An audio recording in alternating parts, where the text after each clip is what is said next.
Hola mis hermanos, muy bienvenidos a la continuación de este estudio que estamos haciendo, llevamos varias semanas ya, el propósito eterno de Dios. Estamos viendo a la luz de la Escritura un resumen del corazón de Dios. Hemos enfocado este estudio solamente en esto, en el propósito. ¿Y cuál es el propósito? Lo hemos dicho desde el primer capítulo, que Dios siempre quiso una gran familia de muchos hijos semejantes a Jesús, con un modelo que es el de Jesús. Eso lo hemos visto en todos los libros que hemos estudiado de la palabra, a grandes rasgos. Y estamos ya en la época de Jesús. Como resumen, vimos desde el nacimiento de Jesús hasta el bautismo de Jesús hace 2 capítulos atrás, lo importante que era el bautismo de Jesús. En el capítulo anterior vimos cómo el Señor empezó a restaurar las cosas. El mundo no lo vio. El mundo no vio nada de esto. Pero lo importante es que el Señor empieza a restaurar las cosas. Vimos, por ejemplo, cómo el Señor empieza a restaurar el discipulado con el llamamiento de los discípulos. Junto con esto también, ya siendo él sumo sacerdote, como vimos por medio de Juan el Bautista, él pasa a ordenar el templo, el culto a Dios, todo lo referente al culto a Dios. Esto el mundo no lo vio. El hebreo de la época, el judío, no lo vio, pero quedó un precedente para nosotros y para todo aquel que toma el pacto del Señor. Por otra parte, el Señor toma la oración y la enseña a sus discípulos a la manera que siempre debió existir. La manera que era de relacionamiento. En otras palabras, como lo dijimos en el capítulo anterior, el Señor está volviendo al Edén, al origen de todas las cosas. Mucha gente me ha dicho, pero es que en realidad el mundo no cambió. Sí, es porque en realidad lo que ocurre es que se abre la posibilidad para nosotros ser parte de la familia del Señor y adorar al Señor, buscar a Dios, comenzar a dar pasos en el Señor a la manera en que Jesús las enseñó, no a la manera en que el pueblo de Israel las enseñó, porque el pueblo de Israel comenzó a torcerse a la luz de muchos años. Y aquí habíamos quedado en el primer capítulo de la época de Jesús y restauración de todas las cosas, y vamos a continuar hoy día con lo que podríamos llamar el nuevo pacto. En este capítulo vamos a ver el nuevo pacto y la restauración de algunas cosas también, bueno, muchas cosas que el Señor sigue haciendo en nosotros. Amén. Así que vamos a orar, pedirle al Señor que nos guíe y nos guarde. Padre Santo, muchas gracias porque tú estás con nosotros. Porque tu gloria, Señor Dios, está aquí, dentro de nosotros. Tú vives en nosotros. Por esto tú quieres mostrarte. Quieres, Señor, seguir guiando nuestra vida, nuestra familia, lo que somos. Yo te ruego que tú traigas sabiduría a tu hijo, tu hija, que está viendo este programa, que está estudiando, Señor, también la palabra, aprendiendo estas cosas. Enséñale a tu hijo a buscar de ti, a buscar, Señor Dios, en las Escrituras tu corazón, que es tan necesario relacionarnos contigo. Y gracias por lo que has hecho con nosotros. En tu nombre, Jesús, bendecimos, Señor, a tu hijo, a tu hija que está viendo el programa. En tu nombre, Padre Santo. Amén. Entonces, vimos la restauración de todas las cosas, cómo el Señor enseña a orar. Oración hebrea que llevaba años perdida, años. Siempre la oración de Dios fue una relación, no fue una recitación de palabras, una recitación de cosas aprendidas, nunca. Es más, cuando el Señor enseña a orar, que dice, y no uses repeticiones, sino relaciónate conmigo. Es un relacionamiento de amor. Eso que estaba perdido hace siglos ya, que Moisés lo instauró, y no instauró este rezo, esta oración tipo rezo, sino Moisés instauró el relacionamiento. Recordemos que la palabra dice que cuando Moisés entraba al tabernáculo, dice que Dios hablaba con él cara descubierta, como alguien lo hace con un amigo. Esto siempre existió. El problema es que el hombre en el transcurso de los años empieza a endurecer el relacionamiento y lo forma como un hábito de una recitación o de algo demasiado formal. Y cuando se enseña a Israel la oración, se enseña que se haga en todo tiempo. En todo tiempo, no en lugares específicos, no en un lugar solamente, un lugar santificado para orar, sino en todo tiempo. Entonces el Señor empieza a restaurar estas cosas. Y dentro de las restauraciones que el Señor está haciendo, hay una parte fundamental también que se había perdido. Y aquí vamos a iniciar ya otra restauración en este capítulo, que es la restauración de la mujer. El Señor, cuando vino a esta tierra, dijimos que vino a restaurar todo lo que se había perdido. Y dentro de estas cosas, dentro de lo que se había perdido la importancia espiritual de la mujer. El Señor en el Edén hizo a la mujer como ayuda idónea. ¿Ya? No la hizo como sometida al hombre, sino como ayuda idónea para que trabajasen juntos. El hombre con un rol sacerdotal y la mujer con un rol operativo. Si podemos decir, es como el Padre y Jesucristo. El Padre tiene un rol, entre comillas, podemos decirlo sacerdotal. Lo vemos en la creación. Cuando dice, el Padre dice, sea la luz. Pero en Juan 1, ¿qué dice? Jesús fue el que tomó la voz del Padre y la llevó a cabo. Entonces, en el caso de la mujer pasa algo parecido. Un símil a nivel, digamos, humano o terrenal, de que el sacerdocio lo tiene el hombre, pero junto con la mujer se sujeta tal como Jesús se sujeta al Padre, en amor. No es que Dios sujeta al Hijo. Tampoco es que el hombre sujeta a la mujer, sino que la mujer toma la voz del esposo y la llevan a cabo juntos, tal como el padre y el hijo. Es exactamente lo mismo. Entonces el Señor restaura esto. Recordemos que en el Edén, cuando el hombre peca, ¿qué es lo que ocurre? El Señor le dice a la mujer, dice, parirás con dolor. Voy a aumentar los dolores cada vez que tú vayas a tener un hijo. Y eso es algo que es un dictamen de Dios. Pero el enseñorearse, cuando Dios dice, y el hombre se enseñoreará de la mujer, no es un dictamen de Dios, sino que es una consecuencia del pecado del hombre y de la mujer. Es como que el Señor mira al futuro, por los siglos al futuro, y dice, el hombre se va a enseñorear de ti, como consecuencia de este pecado. El dictamen de Dios sobre la mujer fue, voy a multiplicar los dolores de parto. Nos vemos en la historia nunca a Jesucristo orando por una mujer que estaba encinta y que tenía dolores de parto, porque ese era un dictamen de Dios, ahí no había nada que hacer. Pero sí vemos a Jesús restaurando a la mujer. Por eso, esto que el hombre se enseñoree de la mujer no es un dictamen de Dios.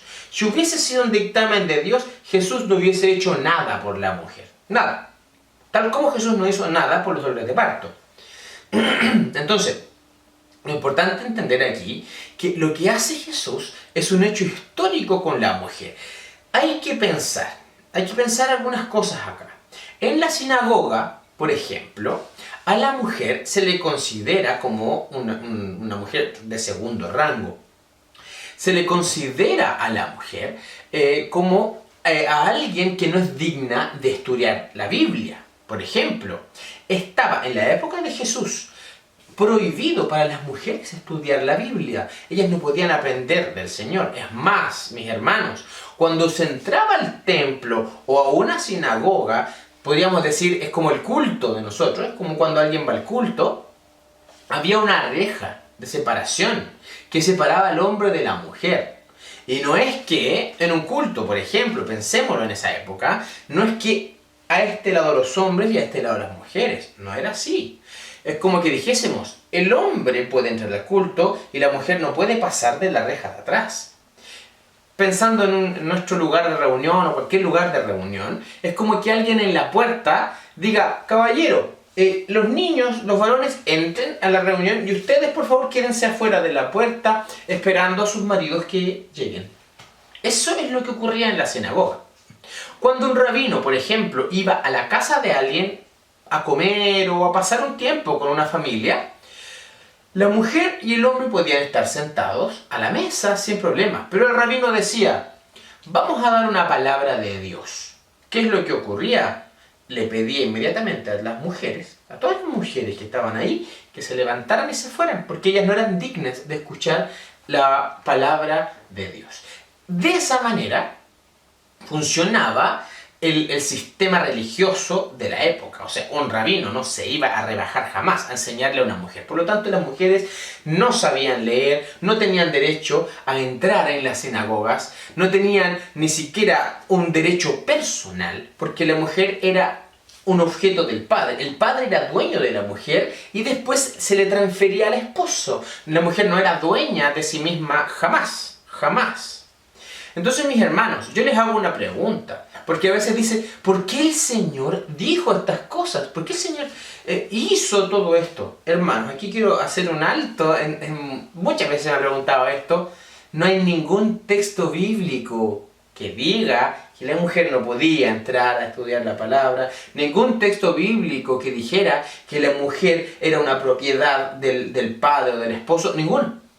No hay ningún texto bíblico que avale esa conducta de aquella época. Por lo tanto, eso es producto del machismo imperante en ese momento. Y más que el machismo, es lo que Dios dice, que el hombre se enseñorearía de la mujer. Entonces, aquí entramos en una parte muy importante, que para nosotros es normal. Es normal ver a una mujer en el culto, en nuestra congregación las mujeres se disipulan. Pero en esta época era descabellado, era algo que no existía, que no tenía valor enseñarle a una mujer. No tenía ningún valor. Pero yo les hago una pregunta, ¿qué hizo Jesús? Siguió esta corriente humana, debo decirlo, Dios jamás la instauró. ¿Siguió esta corriente humana o la cambió? ¿Qué es lo que hizo el Señor? ¿Se recuerdan, por ejemplo, el caso de Marta y María? Este caso es bien importante. El caso de Marta y María, bueno, ocurre que Jesús fue a la casa de Marta, María, y había más. Entre ellos estaba Lázaro, el mismo Lázaro que murió después en el futuro. Entonces habían hombres y mujeres, no es que estaban ellas dos, sino había más personas. Entonces tal vez que Jesús, no sabemos bien la historia, lo fue a visitar, tal vez comieron algo y estaban compartiendo, todos juntos. Hasta que viene Jesús y dice, ahora les voy a enseñar acerca del reino de Dios. ¿Qué hizo Marta? Marta se levantó y se puso a hacer los quehaceres. Muchas veces he dicho esto, pero ¿cómo Marta? ¿Cómo es posible que Marta no haya querido escuchar al Señor y se haya levantado a hacer las cosas? Hermanos, escuchar a Jesús debió haber sido el evento más increíble de todo, algo tan llenador. Si muchas veces uno escucha a un predicador y sale lleno, imagínense a Jesús, a Dios mismo. Estoy seguro, mis hermanos, que Marta tenía muchos y tal vez los mismos deseos de escuchar a Jesús, los mismos deseos que María. Pero Marta se levantó, ¿saben por qué? Porque ella dijo, no me es permitido escuchar a Jesús. No me es permitido escuchar la palabra de Jesús. Por lo tanto, voy a tener con el dolor de mi corazón que irme. Aquí quiero reivindicar un poco a Marta, porque Marta siempre se le ha dicho que ella como que no le interesaron las cosas del Señor y prefirió hacer las cosas. No, esa era una ley hebrea que no existía en la Biblia. Ahora, vamos al caso de María. María estaba sentada escuchando a Jesús. Y ella, estoy seguro de esto, mis hermanos, porque esto es la cultura de la época. Ella estaba también con un conflicto ahí. No estaba tan tranquila, María. María estaba sentada a los pies de Jesús diciendo esto. Yo me imagino esto no está en la escritura. Yo me imagino esto pensando en la cultura de la época. En algún momento Jesús me va a decir, ¿y usted qué hace aquí? Levántase y váyase. Porque estoy enseñando lo que se llamaba la Torá o la palabra. Yo estoy seguro que María estaba esperando eso. Pero ¿qué decía ella? Me voy a quedar aquí un rato, aunque sea para escuchar la primera parte. La primera parte de lo que le enseña del reino de Dios. Hasta que me echen de acá. Entonces, mis hermanos, según la tradición de la época, ¿quién estaba haciendo lo correcto? Marta. ¿Y quién estaba transgrediendo las cosas de Dios? María. Ojo, esto es según la ley de los hombres, no según la ley de Dios. Entonces, ¿qué hace el Señor aquí? el Señor hace un cambio. Porque Marta le dice, Señor, ¿no te das cuenta? ¿No te das cuenta que ella está escuchando y no está haciendo las cosas cuando tú hablas? Y aquí el Señor corrige siglos de enseñoreamiento del hombre hacia la mujer y hacia la palabra, porque el hombre pensaba que la palabra era para él, para el género masculino. Entonces, ¿qué le dice el Señor en la palabra? Eso está escrito. Le dice, Marta, afanada y turbada, estás con muchos quehaceres. Y tu hermana, María, ha escogido la buena parte, y esta parte no le será quitada. Eso dice Jesús. Entonces, mis hermanos, no es que, porque muchas veces se ha dicho, pero ¿cómo tan desubicada Marta? ¿Cómo es posible? Y muchas veces, y he escuchado a muchas mujeres, yo no me movería de ahí si Jesús está predicando. Si una mujer de la época, o tal vez tú que estás escuchando la palabra a través del video, si hubiese estado en esa época, un rabino te hubiese echado de ahí. Si tú eres mujer, un rabino te hubiese sacado de ahí. Aunque quisiese escuchar la palabra, no. Después se les va a explicar su esposo, o se le va a explicar a otra persona, pero usted ni siquiera necesita saberlo. Eso lo hubiese dicho. Entonces, según la cultura de la época, Marta estaba excelente y María estaba mal. Pero el Señor restaura el Edén. Restaura el origen de todas las cosas. Cómo nace la palabra, cómo nace la enseñanza y la comunión. Adán y Eva juntos caminando con Jesús y juntos recibiendo la palabra del Señor, siendo uno entre los tres. Y el Señor restaura eso. Les hago esta pregunta. ¿La humanidad cambió? ¿Las sinagogas de la época cambiaron? En esa época no, pues el mundo siguió su camino. Los rabinos de esa época siguieron apartando a las mujeres. Pero como dije en el capítulo anterior, quedó un precedente para todo aquel que quiere seguir a Jesús. Es que tanto hombres como mujeres son dignos y por derecho de creación y de nuevo nacimiento de aprender la palabra del Señor y crecer espiritualmente. Y si son matrimonios, ambos como un solo cuerpo. No que el hombre crezca y la mujer está ahí abajo teniendo a los hijos. No, ambos van creciendo. Por lo tanto, mis hermanos, este tema de que el hombre se enseñorea de la mujer es algo que viene directamente ligado de la decadencia del hombre. Que estoy hablando acerca de los roles que Dios pone, porque Dios pone al hombre como sacerdote, a la mujer, ¿cierto?, sujeta al sacerdocio del varón, pero no quiere decir que el hombre hace lo que quiere. Ambos comentan, ambos hablan, trabajan juntos. Entonces, mis hermanos, es importante poder vivir así. Poder entender que el Señor hizo unos cambios tan drásticos, tan importantes, pero cambios, ¿a qué cosa? ¿A la palabra del Señor? No, hizo cambios a la corriente que el mundo y que el hombre estaba tomando. Por lo tanto, tú que eres hijo del Señor y tienes esposa, madre, hermanas, todas ellas son dignas, igual que tú, de recibir la palabra con la misma calidad y con la misma operación del Espíritu Santo. Este es un último detalle. Hay muchas cosas que el Señor restauró. Muchas. Pero en cosas prácticas vamos a llegar hasta aquí porque vamos a ir ahora al nuevo pacto. ¿Qué es lo que significa el nuevo pacto? Porque el nuevo pacto también se restaura. Sabíamos que está el pacto de Moisés, de Adán, está el pacto de Abraham, de Noé. Hay pactos que el Señor hizo con el hombre.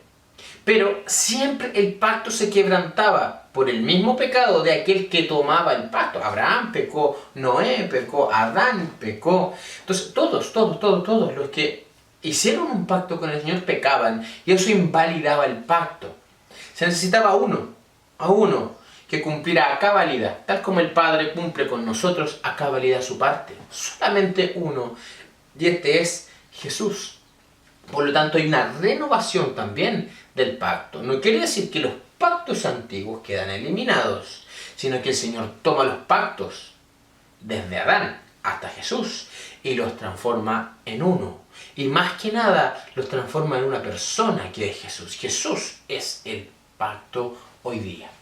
Él mismo es el pacto. Por lo tanto, vamos a ver lo que es el pacto del Señor. El Señor, ¿cuándo instaura este pacto? Con la cena del Señor. La cena del Señor. Siempre se ha pensado que lo que se llama la última cena era la celebración de la Pascua. No, mis hermanos, no. La celebración de la Pascua se hizo en el día de la muerte de Jesús. Cuando Jesús estaba muriendo en la cruz, ese día era el día en que todos iban a ir, después de la muerte de la cruz, a sus casas a celebrar la Pascua.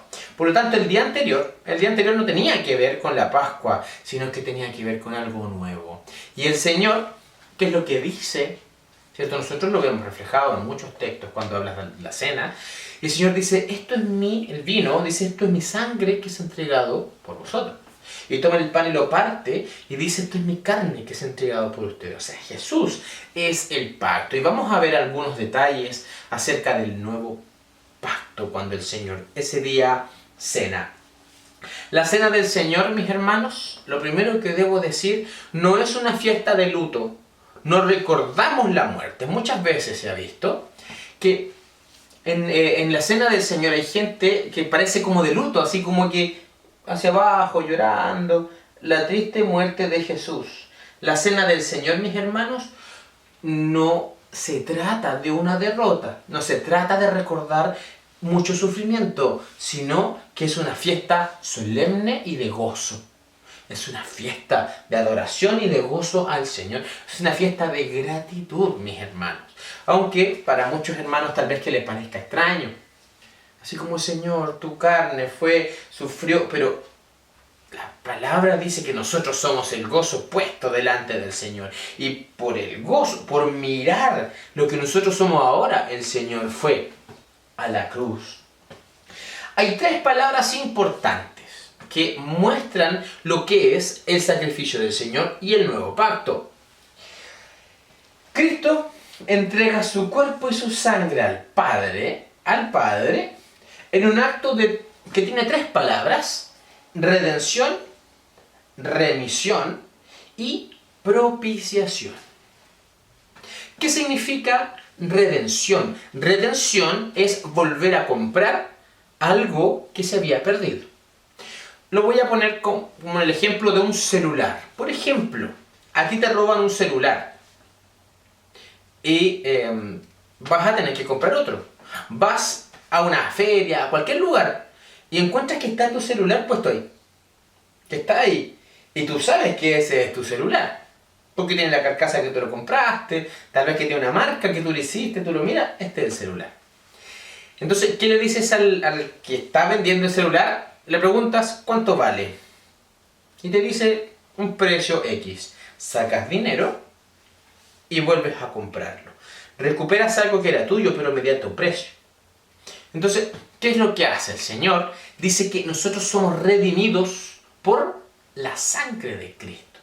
Hemos sido redimidos. La palabra dice que somos comprados a precio de sangre. Eso es redención. Redención. Entonces, la cena, cada vez que tú tomas del pan y el vino, estás celebrando de que has sido vuelto a comprar. Recordemos, mis hermanos, que el dueño de la humanidad, así podemos decirlo de alguna manera, es Adán. El Señor le entregó a Adán el poder sobre la humanidad y todos los que venían. Pero como Adán pecó, le entregó a Satanás el ser dueño de la humanidad. Aquí está el texto: por cuanto todos pecaron y están destituidos de la gloria de Dios. Satanás era el que tenía en sus manos el destino del hombre. ¿A qué me refiero con esto? En el Hades hay un lugar que se llama el seno de Abraham.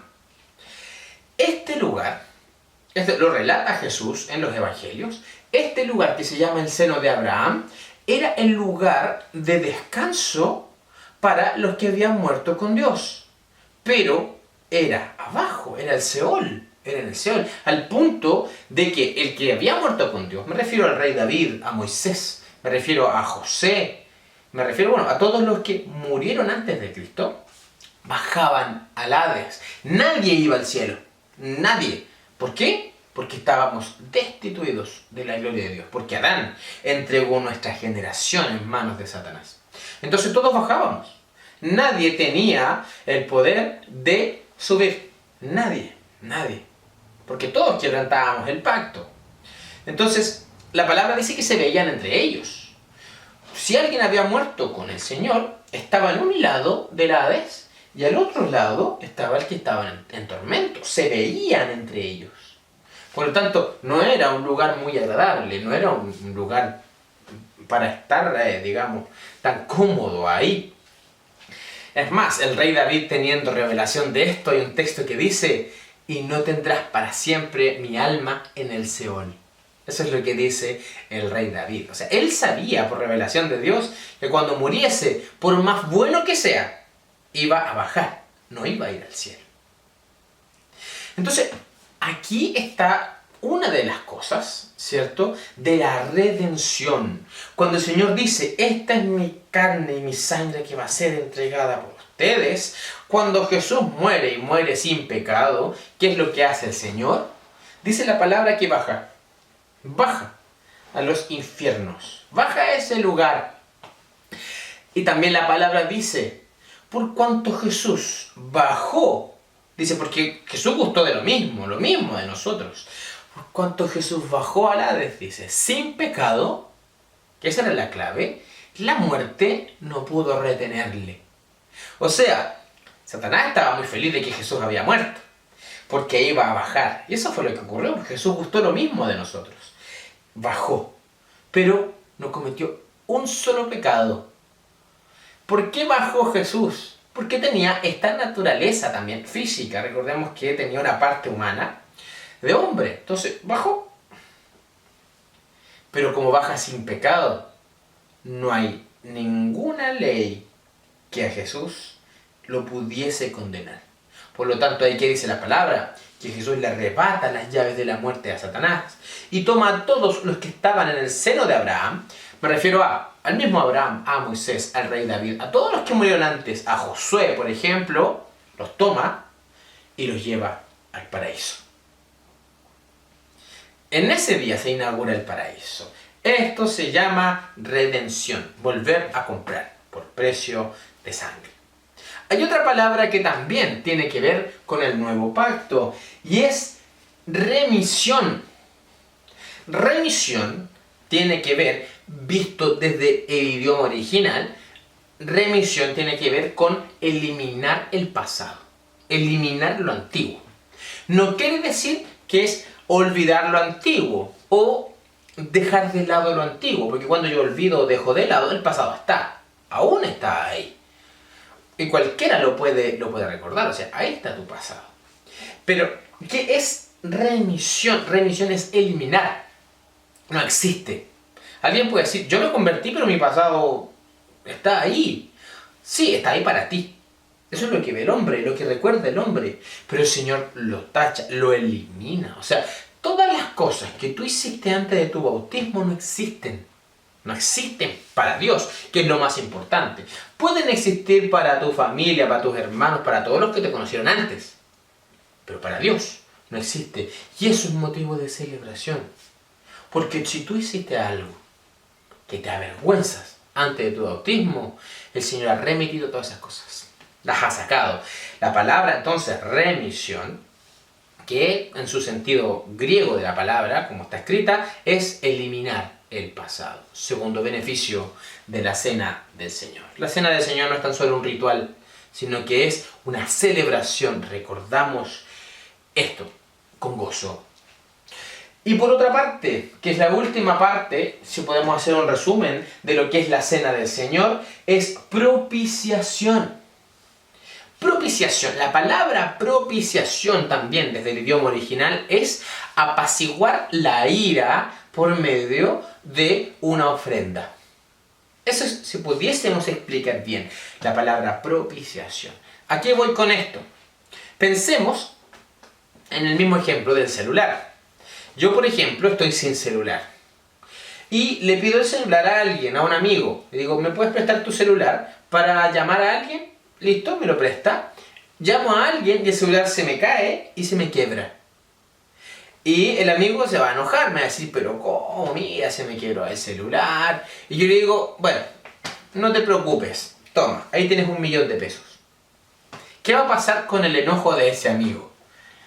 Ese celular tal vez que le costó 100.000 pesos y yo le pasé 1.000.000.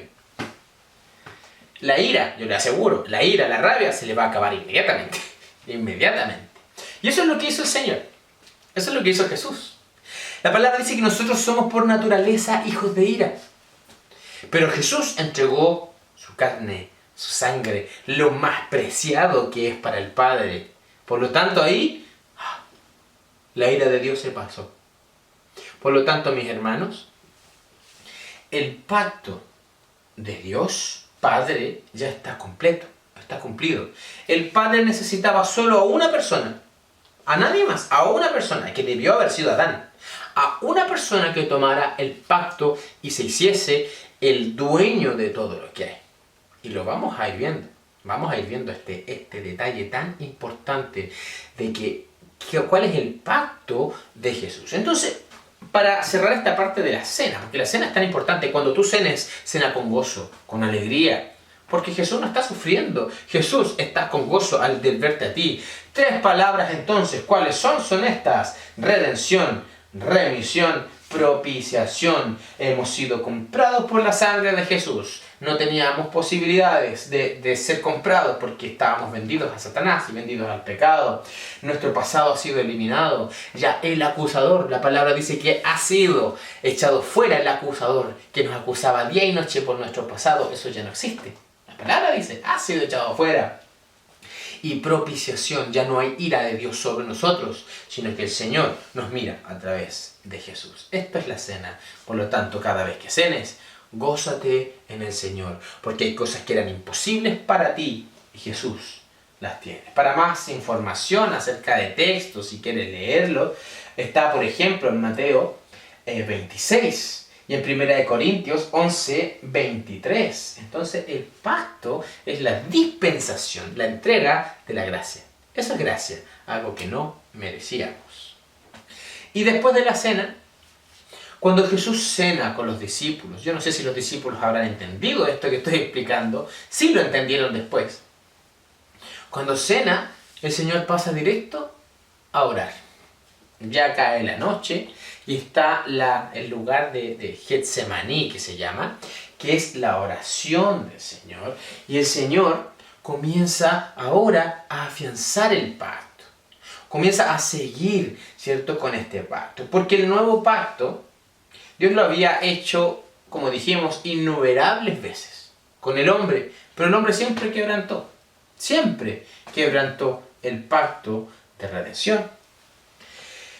Pero vamos a ver qué es lo que ocurre con el Señor, cómo se restaura la familia y el propósito del Señor. En el Getsemaní está reflejada la oración de Jesús, que es la oración sumo sacerdotal de Jesús. Es la oración de Jesús con su derecho sacerdotal que lo había tomado para entregarle al Padre un reporte. Es la única oración de Jesús que está escrita de principio a fin. De principio a fin. La única oración de Jesús. Y hay muchos conceptos, muchas cosas. Es una oración que Jesús hace inclusive hacia el futuro. Que la hace orando por nosotros, porque no tan solo ora por sus discípulos. En esta oración que vamos a leer dice, y no tan solo ruego por mis discípulos, sino por todos los que van a venir, por la administración de ellos. O sea, cabe hasta nosotros. Es una oración que el Señor hace hacia el futuro. Y todas estas cosas que Jesús ora, el Padre las responde, o si no han ocurrido aún, las va a responder hasta el día final. Por eso tenemos que entenderla. Y aquí refleja lo que el Señor quiere. Entonces vamos a ir leyendo y viendo algunos detalles. Dice así, esto queda en Juan capítulo 17, la oración sumo sacerdotal de Jesús. Estas cosas habló Jesús, levantando los ojos al cielo, y dijo, Padre, la hora ha llegado. Glorifica a tu Hijo, para que también tu Hijo te glorifique a ti. Ha llegado mi hora. Aquí el Señor, si se dan cuenta, y vamos a ver, es como que hace un reporte. Hace un reporte de todo lo que hizo. Dice, para que también tu Hijo te glorifique a ti, como me has dado potestad sobre toda carne, para que dé vida eterna a todos los que me diste. Aquí, si nos damos cuenta, estaba cumpliéndose o finalizando el pacto. Como dijimos, Dios necesitaba a una persona que no pecase para que tomase el poder. O sea, ¿quién tiene el poder de la vida eterna hoy? Jesús. Aquí dice, me has dado potestad sobre toda carne. O sea, sobre todas las personas. Sobre todo. ¿Para qué? Para que dé vida eterna a todos los que me diste. Y esto es importante. Todo aquel que no cree en Jesús no tiene la vida eterna. Hay otro texto que dice, el que tiene al Hijo, tiene la vida. Y el que no tiene al Hijo, no tiene la vida. Es muy simple y muy claro ese texto. Por eso el Señor dice, yo soy el camino, la verdad y la vida. Nadie va al Padre si no es por mí, porque Él tiene la vida eterna. Y también aquí lo explica. Dice, me has dado potestad sobre toda carne para que dé vida eterna a todos los que me diste. Y esta es la vida eterna, que te conozcan a ti, el único Dios verdadero, y Jesucristo a quien has enviado. Y recuerda que conocer no es creer. No es que alguien dice, yo creo en Dios, entonces tengo vida eterna. No, no es creer, es conocer. Es tener una relación. En otras palabras, yo le doy vida eterna a aquel que se relaciona conmigo. A aquel que tiene una relación constante conmigo. Hay un detalle acá. Es la primera vez que se va a nombrar, pero se menciona más de 6 veces en este texto. Dice, a todos los que me diste. ¿De quién somos? Somos de Jesús. Entonces el Señor le da vida eterna a todos los que son de Él. Seguimos con este reporte. Yo te he glorificado en la tierra. He acabado la obra que me diste que hiciese. Está haciendo este reporte, pero este reporte victorioso. Ahora pues, Padre, glorifícame tú al lado tuyo con aquella gloria que tuve contigo antes de que el mundo fuese. Esta primera parte es de Jesús hacia Dios, hacia el Padre. Padre, he terminado todo lo que me encomendaste. Estoy listo para ir a la cruz. Todo está restaurado y todo el escenario está listo para la parte final. Seguimos. Ahora vamos a ver cómo Jesús empieza a orar por los discípulos. Dice, yo ruego por ellos. No ruego por el mundo, sino por los que me diste. Este detalle es muy importante. ¿Por qué ruega el Señor? Por los que el Señor le dio. Ruega por los discípulos. No está rogando por toda la humanidad. Sí está actuando por la humanidad. Pero el Señor está rogando por los que son de Él. Porque tuyos son, y todo lo mío es tuyo, y lo tuyo es mío. Y he sido glorificado en ellos. Ya no estoy en el mundo, mas estos están en el mundo, y yo voy a ti. Padre Santo, otra vez dice, a los que me diste. Guárdalos en tu nombre, para que sean uno, así como nosotros. Aquí ingresa otro concepto. Señor, guárdalos para que sean uno. ¿Y cuál es el referente? Tal como tú y yo somos uno. Nosotros sabemos que Dios es trino. Sabemos que es Padre, Hijo y Espíritu Santo. Pero nosotros no tenemos 3 dioses. No somos politeístas. No tenemos 3 dioses. Nosotros tenemos a un solo Dios. Porque los 3 son una persona. Entonces dice, Señor, que los que vengan sean uno, igual que nosotros. Igual que nosotros. Esa es una petición de Jesús.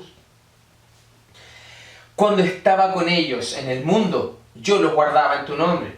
A los que me diste, yo los guardé, y ninguno de ellos se perdió, sino el hijo de perdición, para que la escritura se cumpliese.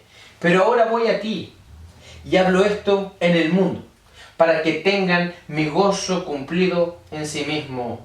Yo les he dado tu palabra. Y aquí viene algo importante, que es la santificación. Yo les he dado tu palabra. Y el mundo los aborreció, porque no son del mundo, como tampoco yo soy del mundo. No ruego que los quites del mundo, sino que los guardes del mal. No son del mundo, como tampoco yo soy del mundo. Santifícalos en tu verdad. tu palabra es verdad. Como tú me enviaste al mundo, así yo los he enviado al mundo, y por ellos yo me santifico a mí mismo, para que también ellos sean santificados en la verdad. ¿Dónde tenemos que santificarnos, mis hermanos? Según nuestro sumo sacerdote, en la palabra. Dice, Señor, santifícalos en tu verdad. Y después dice, tu palabra es verdad. Los envió al mundo, pero no para vivir como el mundo, sino para vivir en santidad. No son del mundo, pero van al mundo. O sea, nuestra ciudadanía no está en nuestros países, sino que está en el cielo nuestra ciudadanía. Ellos no son de aquí, pero Señor, yo te ruego por tu santificación para ellos. ¿Según qué? Según la palabra. No según lo que diga algún hermano, lo que es bueno, lo que es malo, según la palabra, Señor. Tu palabra es verdad y santifícalos en ella. Por eso la palabra es tan importante. Entonces el Señor en esta oración sumo sacerdotal está englobando ciertas cosas. ¿Qué cosas? Señor, tú me los diste. Son míos ahora. Son míos, Señor. Santifícalos en tu verdad y que sean uno, así como nosotros. Y va a insistir en esto. Seguimos. Mas no ruego solamente por esto. Y aquí entramos nosotros. No ruego solamente por los 12, sino también por los que han de creer en mí por la palabra de ellos. O sea, todas las generaciones. El Señor vio a todas las generaciones. Te vio a ti a través de los 12. Para que todos ellos sean uno. Otra vez vuelvo a decirlo. Como tú en mí y yo en ti. Que también sean uno en nosotros. Para que el mundo crea que tú me enviaste. Te hago una pregunta. ¿Por qué el mundo no cree en Jesús? ¿Por qué el mundo no cree en las cosas de Jesús? Porque no está ocurriendo esto. No estamos siendo uno. No estamos viviendo en unidad. Hay una estadística que salió más o menos hace unos 6 años que dice que en el mundo protestante solamente existen más de 62.000 divisiones de visión en la iglesia. O denominaciones. Más de 62.000 denominaciones. ¿Qué es esto? Es cuando alguien no está de acuerdo con un hermano y se divide. Y después no estoy de acuerdo contigo y me divido, y me divido, y me divido. Cuando alguien que no conoce al Señor llega a la iglesia y ve solamente pleito, ¿qué dice la palabra? Señor, que sean uno para que el mundo crea. El mundo no cree porque tú y yo muchas veces nos peleamos. Y ese es el problema. Por eso el Señor insiste tanto en el perdón, en la reconciliación. Por eso el Señor dice, si tú vas con tu ofrenda, porque para el pueblo hebreo la ofrenda era sumamente importante, si tú vas con tu ofrenda a un lugar de reunión, déjala ahí y primero reconcíliate, porque eso es más importante, inclusive que la ofrenda. Entonces, dice, que sean uno en nosotros, para que el mundo crea que tú me enviaste. La gloria que me diste les he dado. O sea, hay poder del Señor en nosotros. La gloria que me diste les he dado. Para que sean uno. Hay poder para ser uno, mis hermanos. Así como nosotros somos uno, yo en ellos y tú en mí, para que sean perfectos en unidad. Para que el mundo conozca que tú me enviaste. Insiste en esto. Señor, que el mundo conozca que tú me enviaste. Te ruego, Señor, que sean uno. Es crucial que vivan en unidad, o si no el mundo no me va a conocer. Y que los has amado a ellos, como también a mí me has amado. Padre, aquellos que me diste, quiero que donde yo estoy, también ellos estén conmigo, para que vean mi gloria que me has dado, porque me has amado desde antes de la fundación del mundo. Padre justo, el mundo no te ha conocido, pero yo te he conocido. Yo he tenido intimidad contigo, en otras palabras. Hemos tenido una relación contigo. Y estos han conocido que tú me enviaste. Les he dado a conocer tu nombre y lo daré a conocer aún, después de mi muerte, para que el amor con que me has amado esté en ellos y yo en ellos. Esta es la oración sumo sacerdotal de Jesús. Hay muchas cosas por las cuales estudiar esta oración. Primero, el Señor dice, tú me los diste. Y, bueno, tomando un poco las frases que están en esta oración sumo sacerdotal, podemos decir esto. Dios ya no hace más pactos con el hombre caído, sino hace un pacto con Jesucristo, y Jesucristo se convierte en el Señor y el dueño de todo. Tenemos, ¿cierto?, seleccionadas las palabras que están en esta oración. ¿Y cuáles son? A todos los que me diste, dice primero. Después dice, por los que me diste. Después dice, a los que me diste, 2 veces seguidas. Y al final dice, a aquellos que me diste. En una sola oración repite más de 6 veces, Señor, los que me diste. Jesús es dueño de nosotros. Otra frase importante sacada desde esta oración. Somos uno para que el mundo crea que Jesús es el Señor. Somos uno para eso, mis hermanos. No somos uno para participar y para que la congregación crezca, sino que somos uno para que el mundo vea.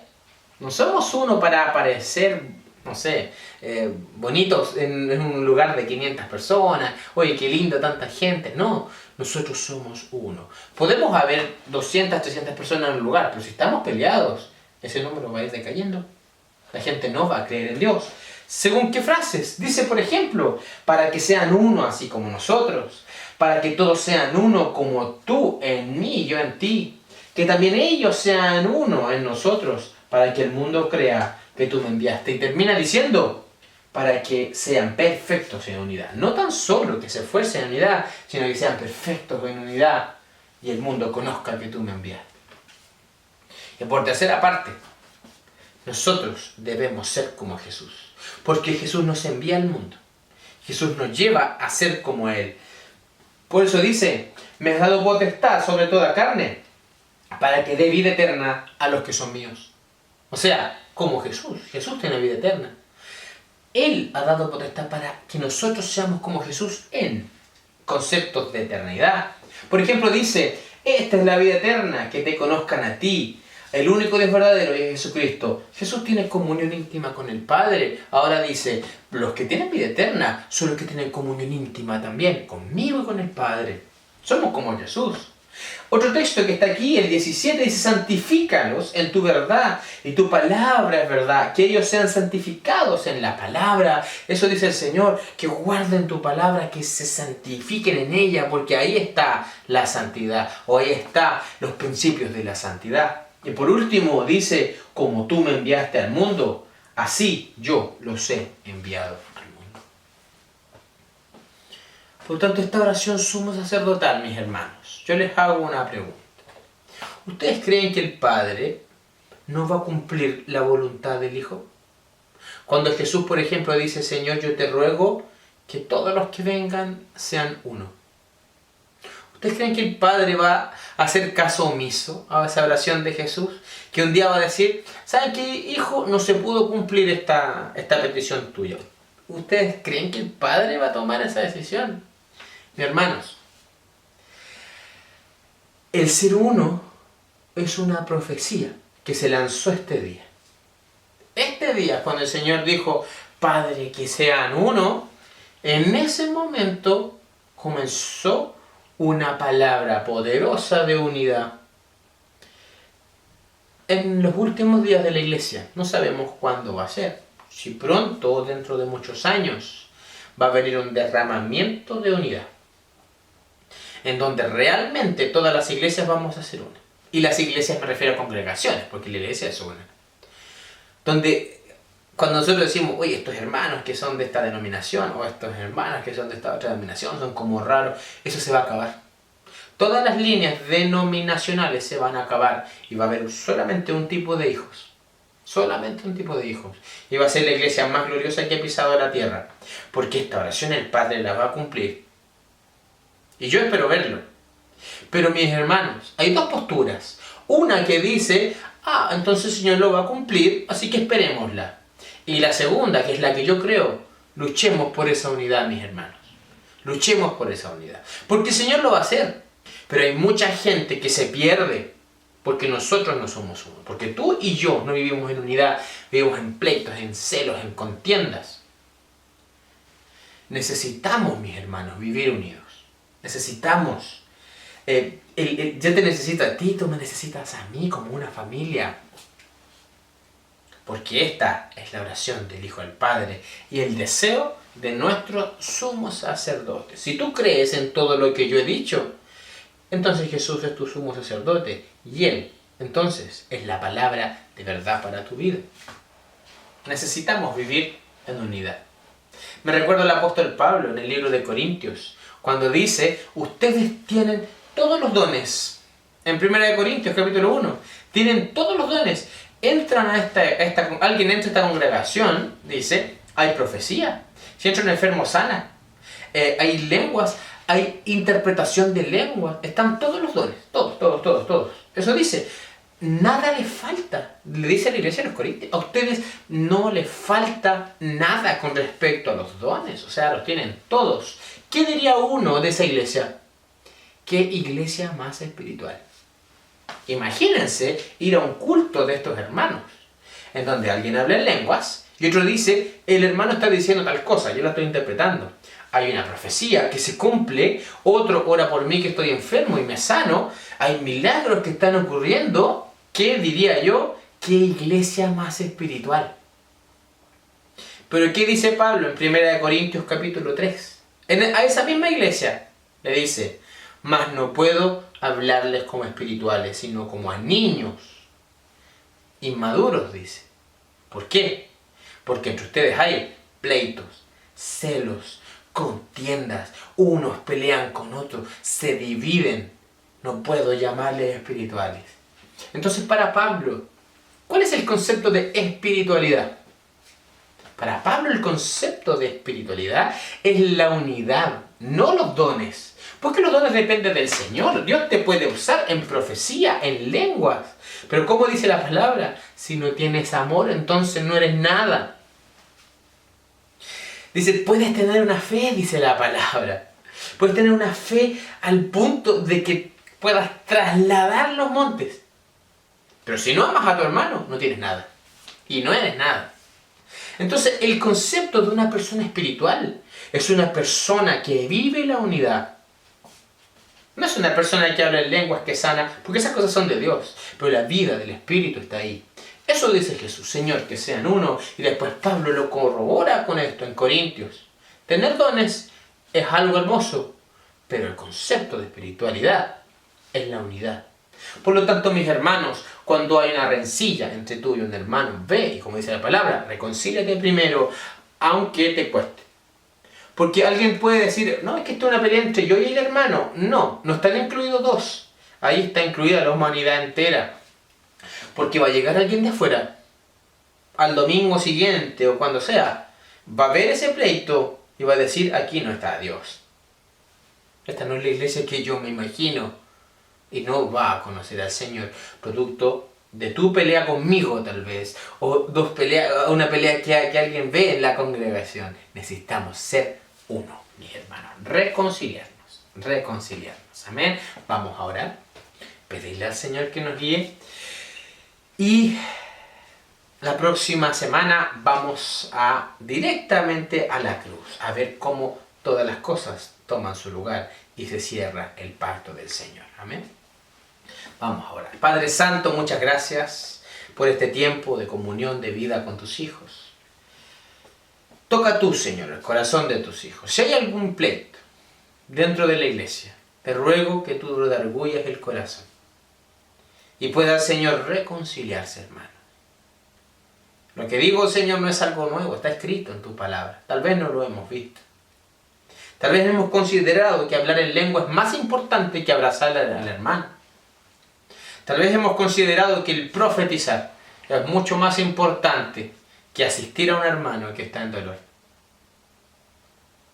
Pero tú siempre, Señor, has exigido la misericordia, el perdón, el amor, Señor, junto con todas estas otras cosas. Enséñanos a ser verdaderamente espirituales.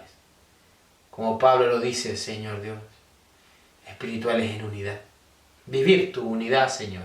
Y todo el resto de los dones y tus manifestaciones, Señor, van a aparecer con mucha más fuerza. Pero necesitamos vivir en unidad para que el mundo crea que tú, Señor, fuiste enviado. Muchas gracias, Señor, por esta reunión, por este tiempo que hemos tenido, y sigue proyectando tu corazón en el corazón de tus hijos. Amén.